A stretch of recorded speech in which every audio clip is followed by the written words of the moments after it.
Assalamualaikum warahmatullahi wabarakatuh. Baiklah, hari ini insya Allah kita akan membaca Al-Quran, surah Abasa, dari ayat pertama sampai ayat ke-42. Mudah-mudahan Allah Subhanahu wa Ta'ala memberikan kemudahan dan kelancaran serta keberkahan dalam kehidupan kita. Amin ya Rabbal 'Alamin. Mari kita mulai. A'udzu billahi minasyaitonir rajim. Bismillahirrahmanirrahim.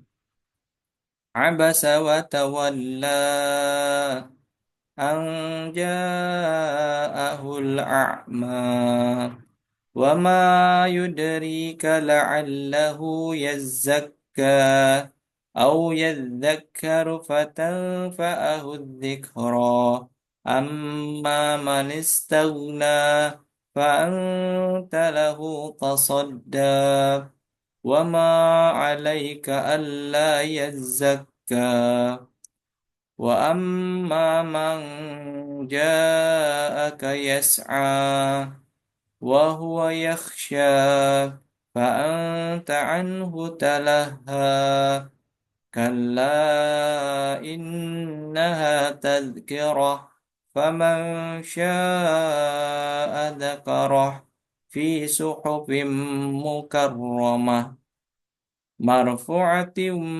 مطهرة بأيدي سفرة كرام بررة قتل الإنسان ما أكفره من أي شيء خلقه من نطفة خلقه فقدره ثم السبيل يسره ثم أماته فأقبره ثم إذا شاء أنشره كلا لما يقض ما أمره فلينظر الإنسان إلى طعامه أنا صببنا الماء صبا ثم شققنا الأرض شقا فأنبتنا فيها حبا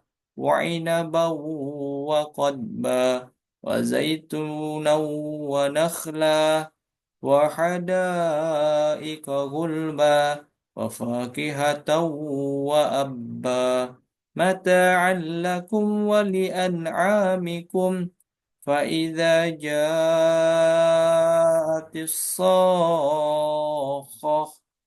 يوم يفر المرء من أخيه وأمه وأبيه وصاحبته وبنيه لكل امرئ منهم يومئذ شأن يغنيه وجوه يومئذ مسفرة ضاحكة مستبشرة ووجوه يومئذ عليها غبرة ترهقها قترة أولئك هم الكفرة الفجرة صدق الله العظيم.